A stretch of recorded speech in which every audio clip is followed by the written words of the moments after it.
Vamos a meternos de lleno en la vida de un emperador romano que, literalmente, cambió el curso de la historia. Y es que cómo un hombre llamado Flavio Valerio Constantino, que nació por allá del 272, pasa de ser casi un desconocido a convertirse en Constantino el Grande, esa es la historia que vamos a desentrañar. Para entender a Constantino, primero hay que entender el mundo en el que nació. Y no era un mundo bonito. Estamos hablando de un imperio romano que se caía a pedazos, lleno de caos, anarquía militar y usurpadores por todos lados. Así que para tratar de arreglar este desastre, el emperador Diocleciano se inventó algo llamado la tetrarquía. La idea era dividir el poder entre 4 emperadores para controlar mejor el territorio. Suena bien en papel, ¿no? El problema es que esta solución era súper frágil. Todo dependía de que estos 4 hombres poderosos se llevaran bien, y ya sabemos cómo suele terminar eso. Y como era de esperarse, el sistema se vino abajo. En cuanto Diocleciano se retiró, ¡pum!, otra vez guerra civil. Resulta que las ambiciones personales eran mucho más fuertes que el plan. Y es justo en este caos que se abre la puerta para que aparezca un nuevo jugador en el tablero. Y aquí es donde entra nuestro protagonista. Vamos a ver cómo Constantino, en medio de todo este desorden, no solo sobrevivió, sino que vio una oportunidad de oro.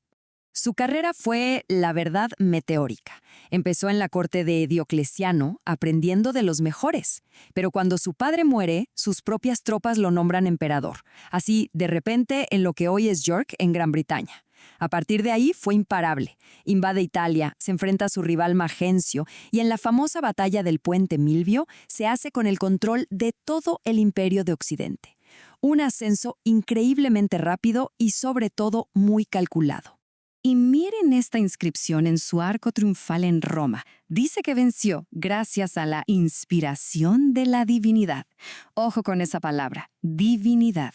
Es una pista súper interesante, ¿no? Muy vaga, pero ya nos está adelantando el giro monumental que estaba a punto de ocurrir. Porque la batalla del puente Milvio fue mucho más que una simple victoria militar. Se convirtió en el epicentro de una de las historias más famosas de la antigüedad, la conversión de Constantino al cristianismo.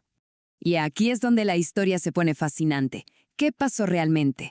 Por un lado, tenemos la versión tradicional, que habla de una visión divina, un símbolo cristiano en el cielo y una voz que le dice, con este signo vencerás. Una conversión por fe pura.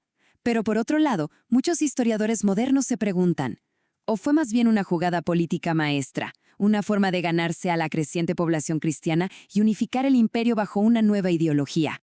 Entonces, la gran pregunta es, ¿quería salvar almas o quería salvar al imperio? Esta duda es básicamente el corazón del legado de Constantino y se ha debatido por siglos. Sea cual sea el motivo, Constantino no se quedó de brazos cruzados. Usó todo su poder imperial para darle forma a esta nueva fe. Primero con el famoso Edicto de Milán. Dijo, se acabaron las persecuciones. Un cambio radical. Luego, empezó a invertir dinero del imperio en construir basílicas enormes y a darle privilegios al clero. Y el paso final, y quizás el más importante, fue convocar el primer concilio de Nicea para poner orden y unificar la doctrina cristiana. Lo que salió de ese concilio fue tremendo. Se estableció el credo de Nicea que define la ortodoxia hasta hoy. Se enfrentó a herejías como el arrianismo, pero lo más importante, lo que realmente cambió las reglas del juego, fue que se fusionó la autoridad del emperador con la doctrina de la Iglesia. A partir de aquí, el Estado y la Iglesia empezarían a caminar de la mano, para bien y para mal. Bueno, para este punto, Constantino ya tenía el control de Occidente y había puesto a la Iglesia de su lado. Pero su ambición no se detuvo ahí. Él lo quería todo. Quería el control total del imperio. Y eso lo llevó a una última guerra civil. Durante un tiempo, gobernó junto a Licinio, el emperador de Oriente. Pero la paz no duró. Tuvieron una primera guerra, una tregua incómoda, y finalmente, en el 324, Constantino se lanzó con todo. Tras la victoria en la batalla de Crisópolis, se convirtió en el único emperador. Después de casi 20 años de luchas internas, un solo hombre volvía a gobernar todo el mundo romano. Impresionante. Y para celebrar su poder absoluto, hizo algo monumental.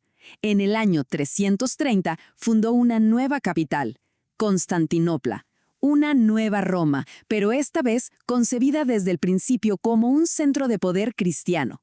Esto no era solo un cambio de ciudad, era un cambio simbólico enorme del centro de gravedad del imperio y de su nueva identidad.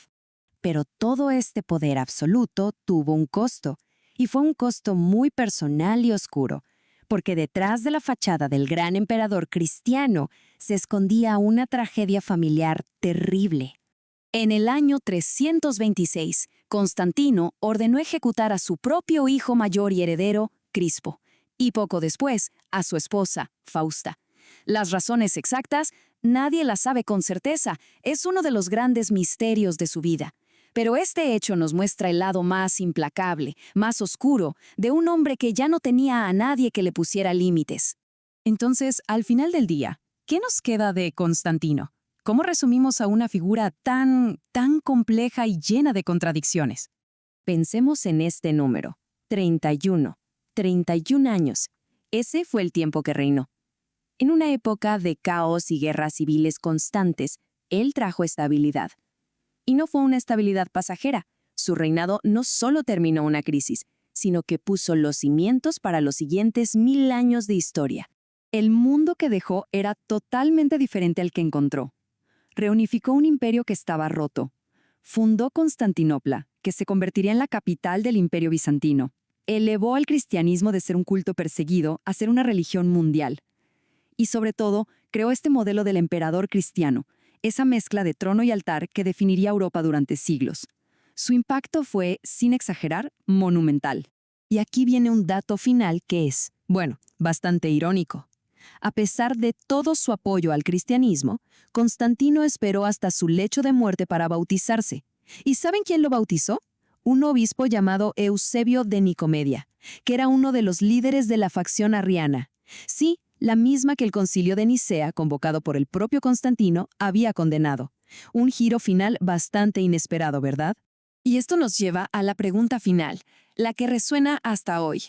Al unir la Iglesia y el imperio, ¿Constantino aseguró el futuro de ambos, o más bien sembró las semillas de 1000 años de conflictos entre el poder político y el poder religioso?